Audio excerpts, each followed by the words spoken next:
Hello, good morning. Right now, I want to make this a legacy that I have to record everything that I know about my faith. And starting today, I wanted to dwell about how are you going to walk with the Holy Spirit. And okay, our text for today, we will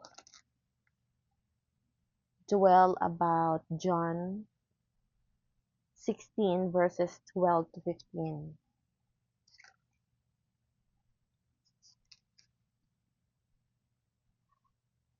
And it says,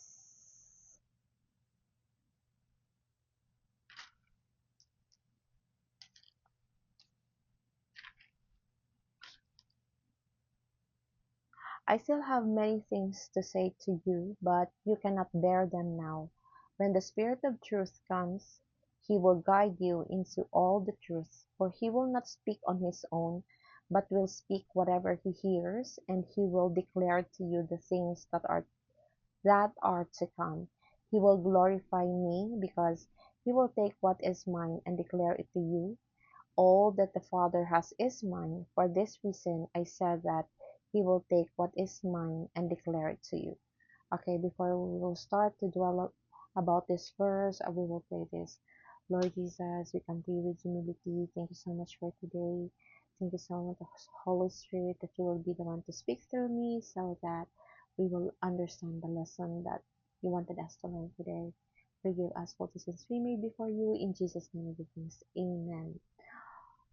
Okay, so these are the things that Jesus told his disciples so many times that ginahambal niya nga makadto siya kuno sa heaven, mapauli siya, and kinahanglan niya nga magbalik dito because if not, the Holy Spirit will not comes in. So, ang Holy Spirit, amo na siya ang nagahatag sa aton sang kamatuoran.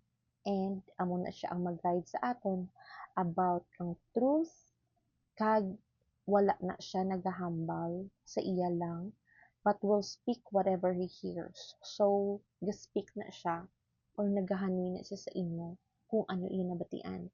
So, in times like you are in your darkest moment, dapat you have to pray in details. Kaya ginabutang naman sa Philippians na let your request be known to God. So, meaning to say, if you have to pray, dapat ginahambal mo gid na siya detalye. Like, for example, kung nagapangayo ka sa mga needed things mo, hindi ka maghambal in general na mahambal ka nga, Lord, give me all the things that I need. Like, for example, mga needed mo finances, mga needed mo sa health. But you have to specify, like, for example, needed mo sa health mo na, Lord Jesus, nagamasakit ako tulad, ang ako nga sakit is this and that. So, dapat gina-specify mo gid na siya. Kay kung ang Holy Spirit and Jesus will answer your prayer, mamanan mo nga siya gid na nag-answer sa imo. It is because ginhambalan mo siya nga ayuhon kaniya sa imo nga masakit. And at the same time, kung mag-pray ka man sa imong mga needed things, like for example, wala ka bibugas for tomorrow. So, you have to say na, Lord Jesus, wala kami bugas. Please send a deliverer, someone nga mag-deliver. So, kung manuktok sa imo balay, after you pray or a day after you pray about it, kag may manuktok siya, kag may mahatag sa imo mami nga may ibakal mo bugas, then that's the time na mamanan mo nga ang imo nga prayer ginsabat because detalyado nga pangayo mo nga wala ka bugas. So, amo na nga if you pray, be detailed. And like for example, kapangayo ka man ka work, i-specify mo man kung ano nga klase work. And at the same time, basta amo lang din na you need to be detailed in everything that you ask. Kaya gina-promise niya ni Jesus sa atin na let your request be known to God. Okay. Para nga mabalaan natin, makita na siya sa Philippians.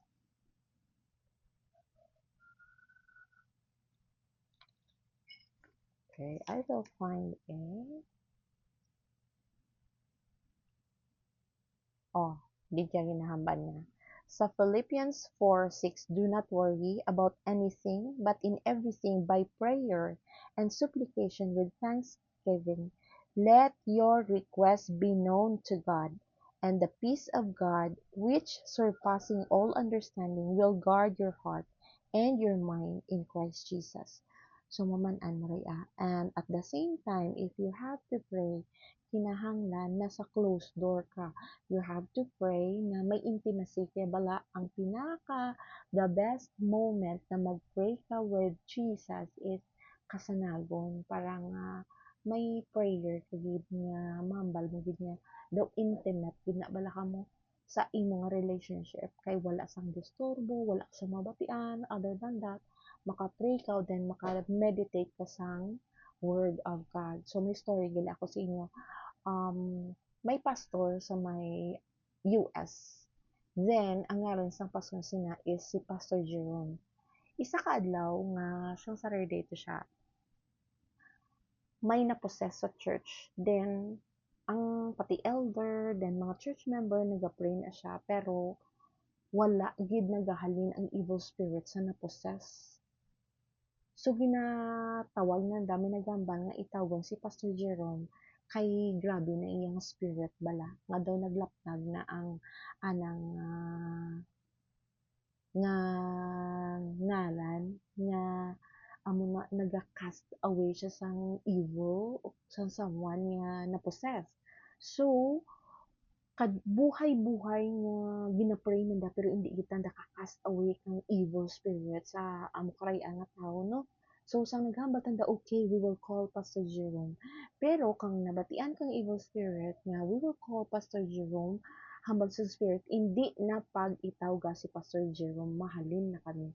So, na-curious yan tong mga tao, sino si Pastor Jerome, kag ano ang ana nga kabuhi naga nga nahadlok ang evil spirit kana nga sa ngalan na palang mambal na siya nga hindi na siya pagtawga kay mahalin na kani. So na-curious tanda no naman ko tanda sa asawa, ano ang activity ni Pastor Jerome naga nga nahadlok ang evil nga nagpossess sa isa ka tawo kana. So ang hambatang asawa na nag-spend malang na siya ang akon husband ang naman ko nag-spend malang na siya sang ana nga time sa Diyos every 4 o'clock until 6 o'clock. So, every day, na siya 4 o'clock until 6 o'clock. Nag-spend time na siya basa Bible, nag-pray, kay nag-intimate na siya sa iyang relationship with Jesus. So, that's the power nga nakita. That is why ang evil spirit, sa ngalan niya pa lang, na anuan na siya, nahadlokan na. That is why nga amo na bala no, ang intimacy naton gali, we have to strengthen it. Because if we strengthen our relationship with God and with Jesus, even ang evil spirit nahadlok sa aton. That is why ang aton relationship with God, kinangan papag-unon naton. Like for example, husband and wife. So, kinangan para magpag-on ang inyong relationship, hindi ba lang you build relationship, you talk with each other, you build relationship every hour, every minute. So, amo man na kay Jesus Christ. In order for you na mamanan mo nga si Jesus Christ and the Holy Spirit, ang iyang Holy Spirit is with you, you have to create an intimacy. Pag two-way communication na siya. You have to talk by prayer. Then you have to let Jesus or the Holy Spirit talk to you through the Bible. So every day, ma-open kita sa atong Bible, spend ka worship or mamati ka sang mga wali sa YouTube, may someone ka nga gusto mo mangin mentor, pero everyday hindi ka gid bali magkalipat nga mag-pray. So ano ang mga promises sa Old Testament ginahabal na ang may mga promises kung ang Holy Spirit para sa imo gin-promise na siya sa Old Testament, which is nakita na siya sa may Psalms 23:1 to 3. Okay, we will read Psalms 23:1 to 3. Okay, diyan nakatala niya. The Lord is my shepherd, I shall not want. He makes me lie down in green pastures. He leads me beside still waters. He restores my soul. He leads me in right path for His name's sake. So, ginalid niya kita sa right nga path. Gin-promise na siya sa Old Testament nga ilid kaniya sa ato nga dalan. And at the same time, ano pagid? He leads you beside still water. Ang still water, may peace of mind ka, kag gina-restore ang imong soul. So, na-notice mo, if you have to build your intimacy with God, you will find peace. Maski ano pa ka-chaotic, maski nagabinalita pa ng nagabinagyo, nagalinog sa ibang nga lugar, but then you don't care. Kaya man ano na siya, na God is with you and God is lifting you every day. So even though ano ka-chaotic, ang nagakatabo sa imo nga palibot, still ma-maintain mo ang imo nga peace of mind, nagaka-relax ka because may ginasandigan ka nga Diyos. Then, sa Psalms 32:8, ano pagid? Psalms 32:8, ano pagid ang iya nga gina-promise? Ang ginahambal na didya is, I will instruct you and teach you the way you should go. So, ihambalan kaniya, kag itudluan kaniya, kang mga dalan nga iagya nimo. I will counsel you with my eye upon you. So, very focused gid gali ang God sa imo. Ano ba niya? I will counsel you with my eye upon you. So, very focused. My eye. One thing pagid, kang si Jeremiah, may story si Nehemiah gali. Nehemiah is the cupbearer of the king. Sometime nga nabuwag ang wall kang Israel because kang una nga panahon may war magid between Israelites and Palestinians kag sa mga palibot nga country sa Israelite. Remember, si Goliath, si David. So before that, may Nehemiah, which is the cupbearer of the king, meaning to say, right hand sa sang king. So kung nabuwag ang andang nga pader sa Israel nga country, I mean sa Jerusalem, harihan, no kumaga, kings patok ang una nga panahon. So kang natumba ang pader, kay pader lang bayra naga naga-consider ba lang tabon or wala pa gid masyado basta hindi masyado ma-penetrate ang imong country kung ang imong lugar, ang imong syudad kung may pader. So kang nagbuwag na ngayo si Nehemiah kang nasubuan gyud balita na kay naguba ang pader kang Jerusalem. So nangayo ta na before ta na nangayo kang bulig sa king kay right hand by ta na kang king nangamuyo ta na hambal na Lord, open your ears to hear me and open your eyes to see every situation that we have. Grabe to, nga pangamuya after that na ngayon isang kapatawaran, then gin-plead na ang mga needed things ng mga Israelite people na tao sa Jerusalem before siya nagkadto sa church. Or I mean, before siya nagkadto sa king. Then after kato nagkadto sa king, automatic gintawan siya kang mga resources para nga mapatindog ang wall ng Jerusalem. And from that time, 52 days, in 52 days, maski duro-duro ang mga problem, may nagapang espada, may mga arrow nga ginapanakanda, but then kato nga time grabe man ang pagbulig kanda ni God para nga mapatindog ang wall ka Jerusalem. And in 52 days nabalik ang wall ka Jerusalem. So amazing, di ba na? Amo man na dapat kung mag-pray kita.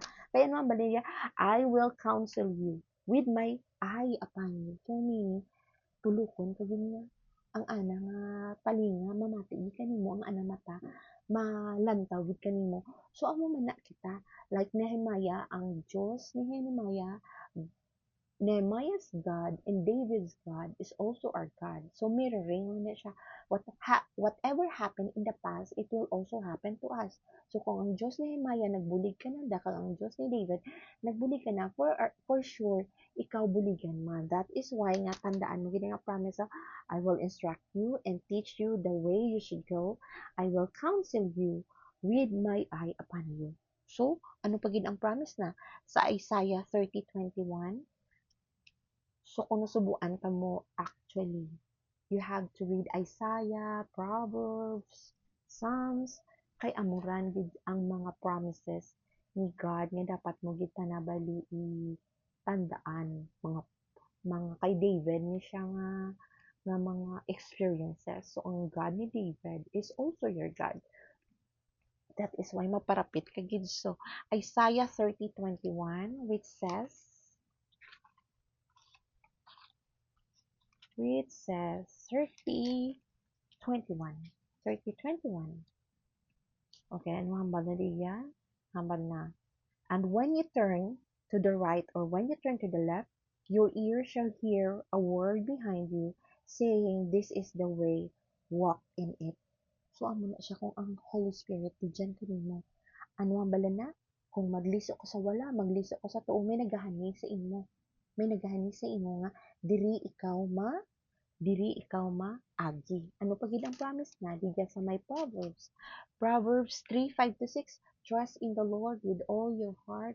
Lean not unto your own understanding. In all your ways acknowledge him, and he will make your path straight. See? Grabe nga promises. Paano mo naman kung ang Holy Spirit diyan kanimo? So, sa New Testament, ginahambal man digyan kung paano siya magbuli kay Pedro, paano siya magbuli kay Pablo. So, kang nagapangabudlay tanda, like for example, sa life ni Peter, sa Acts, digyara ang Acts, after ni Jesus na taho, bali nagpuni na siya sa heaven, di ba lang napatay na si Jesus, nilansa siya sa krus. Then after kalansa ka na sa krus, na ano siya, na buhi siya after 3 days. Then hambal na kinangnan mauli na ko dito sa heaven. Kay kung hindi, ang Holy Spirit hindi magkadto dito sa inyo. So I need to go para nga ang Holy Spirit amuray ang mabantay kaninyo. So katong time si Pedro nagaano ron tanda bali, nagapangabudlay ron tanda bali, and digyan na pa makita na ang Holy Spirit mismo bali naga-act or nagahani sa anda maman-an ginandang ang Holy Spirit is with them. Okay, digyan makita natin sa Acts 11:12. 11:12, we will read Acts Binuhatan 11:12. So, ano hambal na diya sa 11:12? Hambal niya is, "The Spirit told me to go with them and not to make a distinction between them and us. These 6 brothers also accompanied me, and we entered the man's house." So, katong time, si Pedro actually, nang nagapangabudlay ron tada, so nagkatutanda dito sa lugar kang mga Gentiles, and the Gentiles people are eating kang mga unclean food. So, nagambala nga na mga fellow man nga, nagapakig-angot ka kananda kara, or imaw ka kanda kara, because higuan da kara mga ginakaon, hindi pareho kang aton mga ginakaon. Pero, di dyan kare ang nga verse, nagahambal nga, ang makadagta or makahatag sa imong sala ang hindi ang nagasulod kundi ang nagagawa. So if you read more about Acts 11, you will see, pero ang hambal digya, hambal ni Pedro karahay, hambal na, "The Spirit told me to go with them and not to make a distinction." Hindi hambal na ang Holy Spirit naghambal kanaken nga hindi ako magbutang kapader between kananda kag kanaton. So we will go with them. So amo na ambal ni Pedro. Ano pa gid sa Acts 13:1-3. 13:1-3, di gyarman ang panahon nga si Saul kag si Barnabas ginagad nga magpangabudlay sa Dios. As you remember, si Saul si Pablo amo na siya ang nagapamatay kang una nga panahon, kay si Pablo daad ano na siya bali ang judge na siya kang una nga panahon, kapamatay na siya kang mga tawo nga nagasunod kay Jesus Christ. Pero ginbulag siya, then after kang bulag didto siya bali na ginpakita gid kana kang Holy Spirit nga, "Pedro, ginahingabot mo ako." So, ginbulag siya after kato ginpakadto sa lugar kung sa diin may mabulig ka na para nga maayo ang anang pagkabulag, then makakita siya kag totally ang boldness kang pagbaylo na is grabe, kag nagpangabudlay siya sa upod sa Dios. And because of that, ang gospel nakakadto kanaton because of Pablo. So ano hambal ni digya kay Pedro kang Holy Spirit hambal na kara sa 13:1-3, hambal na, "Now in the church at Antioch there were prophets and teachers, Barnabas, Simeon, who was called Niger, Luctus of Cyrene, and a member of the court of Herod the ruler, and Saul, while they were worshipping the Lord and fasting." Nag-worship tanda ka, nag-fast tanda, the Holy Spirit said, "Set apart for me Barnabas and Saul for the work to which I have called them." So gintawag na during that time ang Holy Spirit nga ba kay Pedro nga, "Pedro, is separar mo si Barnabas kag si Saul kay gintawag ko tanda." So ang Holy Spirit ang nagahambal kato kay naghahani kay Pedro nga, "Call Barnabas, called Saul. Umpisa ka to si Saul nangabudlay na siya. So sa Acts 16:6-7 di mahambal mo si Pablo naman. Ini nga kay Pablo naman ni siya nga story. Which is 16:6-7 ano hambal niya? Hambal niya, they went through the region of Phrygia and Galatia, having been forbidden by the Holy Spirit to speak the word in Asia. When they had come opposite Mysia, they attempted to go into Bithynia, but the Spirit of Jesus did not allow them. So, kang nagkatutang dadaad ni Pablo dito sa may Bithynia, ang wala tanda gintugtan kang spirit ni Jesus, wala tanda nag-allow nga makadto didto. They went down to Troas during the night. Paul had a vision. There stood a man of Macedonia pleading with him and saying, "Come over to Macedonia and help us." When he had seen the vision, we immediately tried to cross over to Macedonia, being convinced that God had called us to proclaim the good news. So naghahaniman Japon si ang Holy Spirit kay Pablo. And because of Pablo, actually, ang gospel nakaabot dito sa Asia. If not, wala gid kita dito sa Philippines, kabati kang message about Jesus who died on the cross para ma-save kita. Okay? And ano pa gid? Sa Acts 20:22-23, di ginahambal nga 20:22-23, maybe you find it boring, but then kinahanglan gid naton matun-an ining mga experiences ni Peter kay ni Pablo because they are part of the history and grabe ang pangabudlay kay grabe man ang work ng Holy Spirit kananda. So hindi natin dapat i-neglect ni siya, and you don't have to find this boring because this will really help you. Acts 20:22-23, ano hambal niya? Okay, I'm finding it.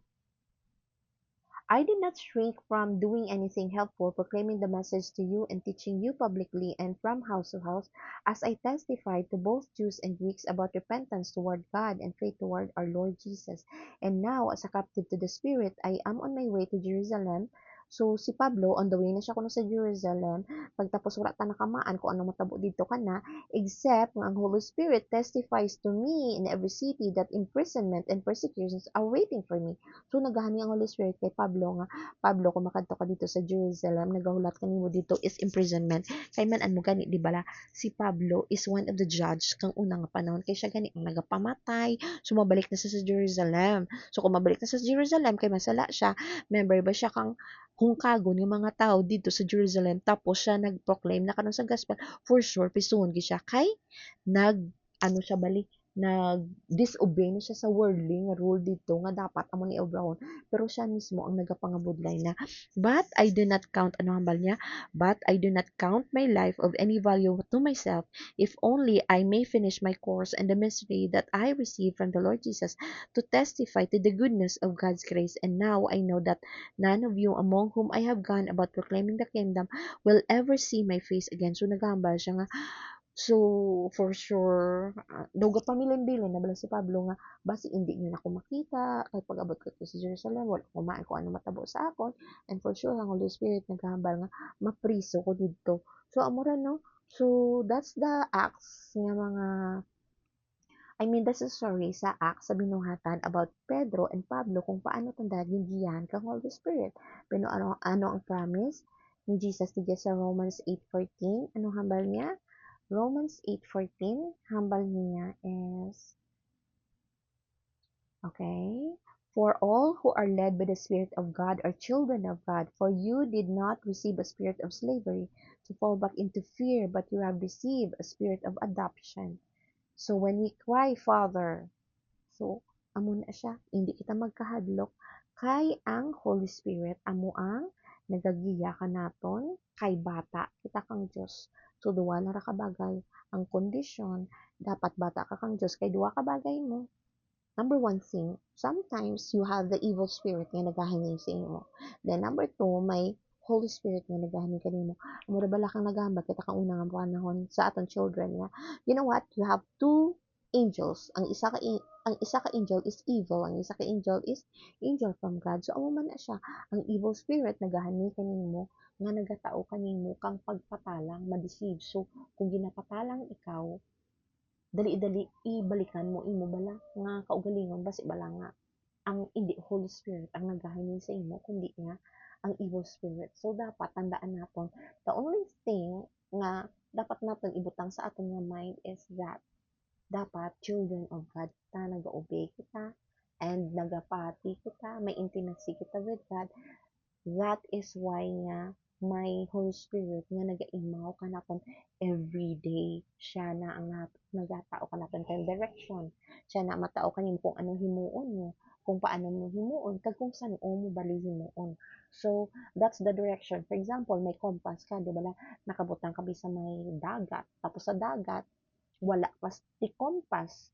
Ang compass may north, south, west, and east. So, kung wala kasing compass, kag bigyan ka sa tunga kang dagas, you will never know where to go. So, amo man naa siya ang Holy Spirit. You will never where to go kung wala sing direction ang imong kabuhi.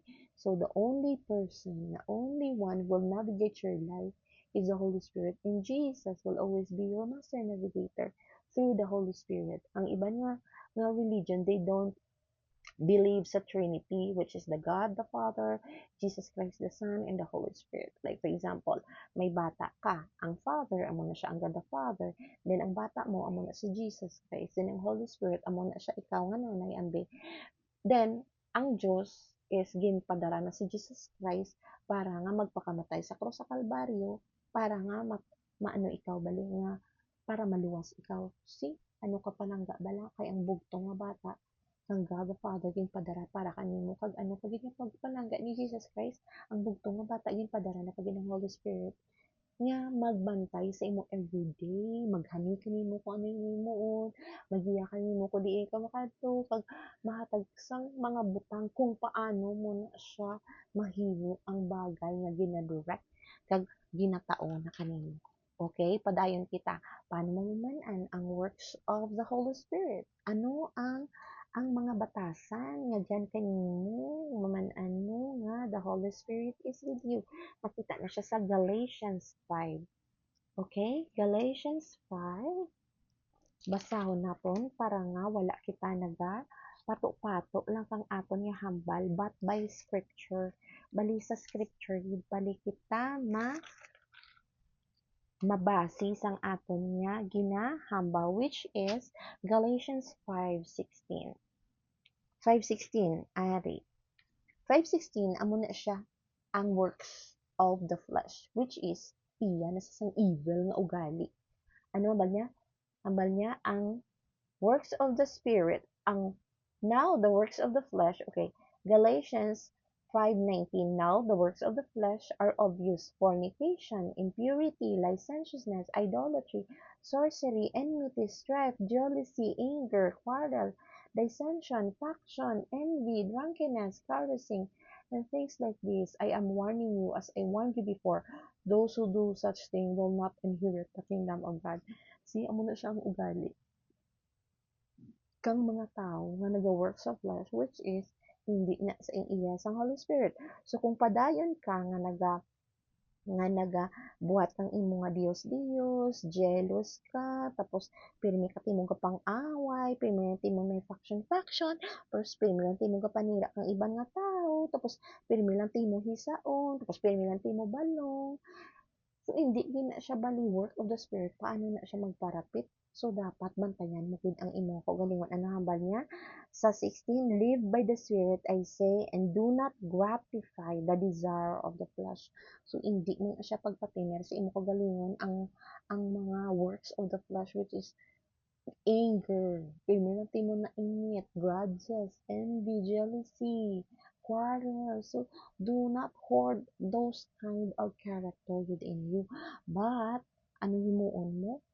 Mamanan mo nga ang Holy Spirit dyan kanimo because you will always find the joy, the love, the peace, the patience, the kindness, the generosity, faithfulness, gentleness, and self-control. Me, myself, naghahambal ko ng because me myself, I'm guilty. Because we're not perfect, we're human being. But ang importante nga, gapili, balaki taton me, we always choose to do good and good and good. Kay karma, malang na, bali, you have to sow good for you to reap good man. Kinanglan mapanom ka sa mayad para may aningan ka man nga mayad. Pero kung ang ginatanaw mo maraw ay, syempre, maraw ay man ang konsekwensya. Amo na bala nga patawaron ka man tuod pero maagi ka gid sa buho ka dagom to pay those consequences kung wala ka naga-obey. Ang ginahambal bigyan nga para maka-inherit kita kang kingdom of God, ma-choose kita to wear the robe. Kay bigyan sa may revelation nakabutang nga sa palanan-awon ni Juan kang gin-present ka na dito kong angel saan nga vision niya may 144,000 nga nga bali leader na bali nga dito sa heaven nga naga-worship. Tapos naghambal ang elder nga one. Nakaibalo ka bala kung sino ni sila? Hambal ni one, no, wala ako nakaibalo. You are the one who knows better. Hambal na ining mga tao nga hindi maisip, hambal ni one, hindi maisip multitude of people ang present dito sa heaven. Hindi maisip, kag nakabayo tanda kang puti nga robe. Hambal na sino tanda ka dya.